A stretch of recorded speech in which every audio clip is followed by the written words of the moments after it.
Okay, तो चलो आ जाते हैं कन पे। 5 हमारी डेफिनेशंस हैं, जिसमें से ग्राम हम कर चुके हैं, अब हम कन करने वाले हैं। धीरे धीरे मूर्छना, मुर्की और खटका भी कर लेंगे। तो अब आ जाओ कन पे। कन का मतलब क्या होता है? कन, कन बोलते हैं तिनके को। छोटा सा जो पार्टिकल होता है ना, उसका मतलब होता है कन। ठीक है, तो कन का साधारण अर्थ है तिनका, अर्थात किसी स्वर का तिनके जितना प्रयोग करना, चुन्नू सा किसी स्वर का प्रयोग करना इज कॉल्ड कन। ठीक है, मुख्य स्वर के अगले या पिछले स्वर को मात्र स्पर्श करने को कन कहते हैं। ठीक है, कन का मतलब क्या होता है कि बहुत छोटा। तो बहुत छोटा मतलब कि बहुत छोटा सा प्रयोग कर रहे हैं हम किसी स्वर का, तो उसको कह दिया हमने कन। ठीक है, कैसे बहुत छोटा सा प्रयोग? छोटा सा प्रयोग मतलब क्या होता है? छोटा सा प्रयोग मतलब सिर्फ स्पर्श करके उसको गा देना, मतलब थोड़ा सा गा देना। ठीक है, अब क्यों करते हैं? अगर थोड़ा सा ही स्पर्श करके गाना है तो क्यों ही हम इसका प्रयोग करते हैं?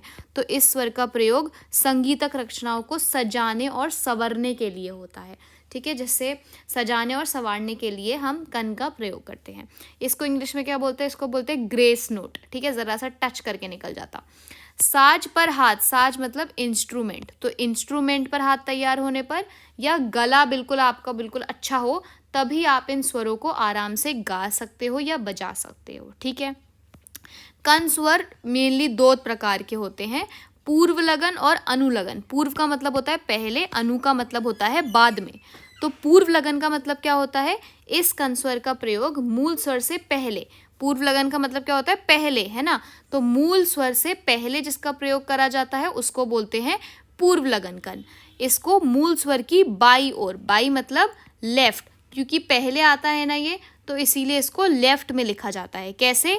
रे और फिर ग। तो इसका मतलब रे जो है, रे को हम थोड़ा ऊपर लिख रहे हैं और बाई तरफ लिख रहे हैं ना, यानी यहाँ पे रे एक कर्ण स्वर है, उसको हमने सिर्फ टच करा और फिर ग गा दिया है। तो ग यहाँ पे मूल स्वर हो गया और रे जो है वो क्या हो गया? रे हो गया हमारा पूर्व लगन कन।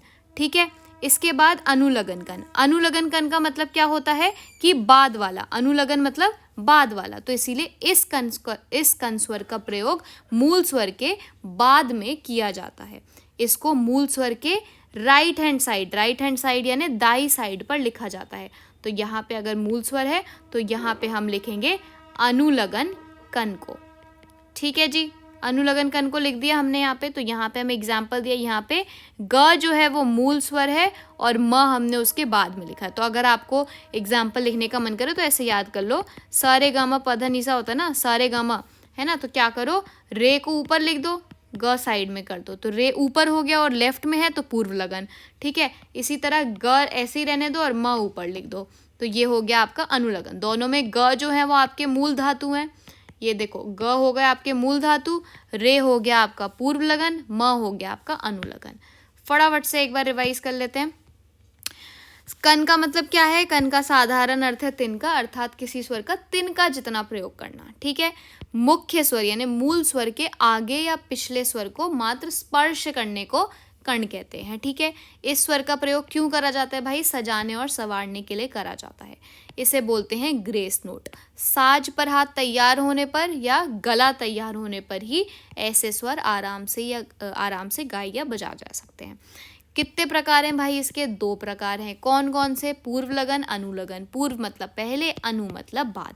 तो किसी भी स्वर का प्रयोग मूल स्वर से पहले किया जा रहा है और लेफ्ट में लिखा जा रहा है, जैसे कि रे और ग, ये हो गया पूर्व लगन। अनुलगन में बाद में लिखा जा रहा है, दाईं ओर लिखा जा रहा है, जैसे कि ग और म। ठीक है, तो यहाँ पे हमारी कर्ण वाली भी खत्म हो गई। टेलीग्राम पे आपको इसके नोट्स मिल जाएंगे और आप डिस्क्रिप्शन बॉक्स में चेक करोगे तो मैं वहाँ पे लिंक डाल दूँगी इनके नोट्स की। और अगर आपको वीडियो पसंद आई हो तो प्लीज़ चैनल को लाइक कर दीजिएगा, और अगर आपको थोड़ी सी भी इससे हेल्प मिली हो तो प्लीज़ चैनल को सब्सक्राइब ज़रूर करिएगा।